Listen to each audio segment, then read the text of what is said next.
యువత రక్తదానం చేసేందుకు ముందుకు రావడం సంతోషించదగ్గ విషయమని ప్రముఖ గ్యాస్ట్రోఎంట్రాలజిస్ట్, లివర్ స్పెషలిస్ట్, సీనియర్ వైద్యులు శంకర్ శర్మ తెలిపారు.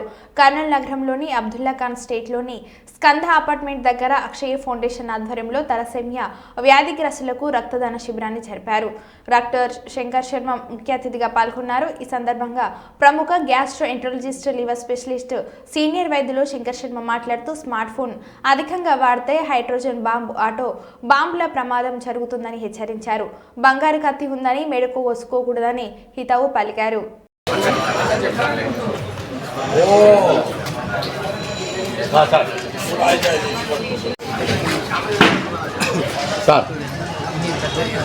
చూడండి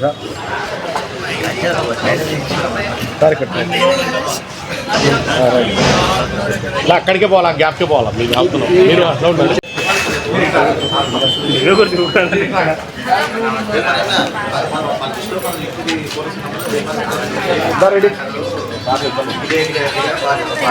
అమ్మా ఇక్కడ తిరగండి, అమ్మా ఇట్లా రండి, ఇక్కడ రండి.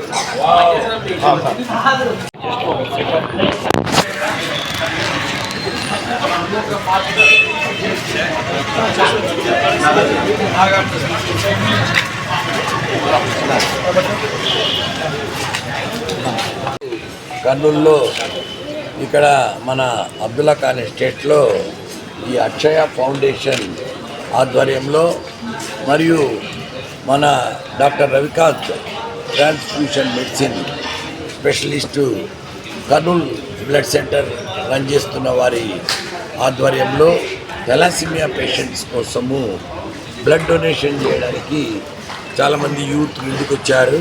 వాళ్ళంతా బ్లడ్ ఇస్తున్నారు. నిజంగా ఇది ఒక శుభ పరిణామము.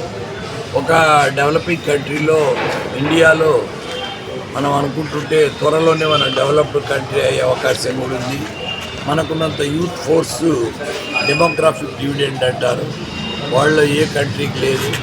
సో అన్ని కంట్రీలు రేపు భవిష్యత్తులో మన దేశం వైపే చూడాల్సి వస్తుంది. ముఖ్యంగా యూత్ ఇటువంటి యాక్టివిటీస్లో పాల్గొనడం అనేది చాలా అభినందనీయము. ఎందుకంటే ప్రతి ఒక్క పిల్లలు, చిన్నపిల్లలు మొదలుకొని పెద్దవాళ్ళ వరకు స్మార్ట్ ఫోన్, సెల్ ఫోన్కు బానిసయ్యి వాళ్ళ ఆరోగ్యాలు చెడగొట్టుకుంటున్నారు. ఆ స్మార్ట్ ఫోన్ అనేది ఒక ఆటం బాంబు, హైడ్రోజన్ బాంబు, వాటికన్నా ప్రమాదకరమైంది.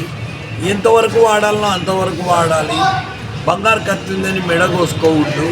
ఆ సెల్ ఫోన్ వినియోగం కూడా తగ్గించుకోవాలి. ఆ స్క్రీన్ టైం తగ్గించుకోవాలి. ఎందుకంటే చాలా ప్రాబ్లమ్స్ ఇప్పుడు సెల్ ఫోన్ వల్ల వస్తున్నాయి. అదే కాకుండా యూత్ ఈ రకంగా బ్లడ్ ఇవ్వడానికి ముందుకు రావడం అనేది చాలా సంతోషించాలి. ఎందుకంటే డ్రగ్స్కు, మత్తు పదార్థాలకు బానిసలై పిల్లలు చాలా చెడిపోతున్నారు ఈ కాలంలో. సో అలాంటి దాన్ని తరుణంలో ఇలాంటి మంచి విద్యార్థులు కూడా, మంచి యూత్ కూడా వచ్చి బ్లడ్ డొనేషన్ చేయడం అనేది చాలా గొప్ప విషయము. ఎందుకంటే రక్తదానం చేయడం అంటే ప్రాణదానం చేసినట్టే. మణిబాబును చూసి మనం అందరూ గర్వించాలి. ఆయన ఒక ఫౌండేషన్ను ఇక్కడ క్రియేట్ చేసి రవికాంత్ సార్ గారి యొక్క హెల్ప్ తీసుకొని ఈ కార్యక్రమాన్ని చేపట్టడం అనేది మనం అంతా అభినందించాల్సిన విషయము. ఇక్కడ అమ్మాయి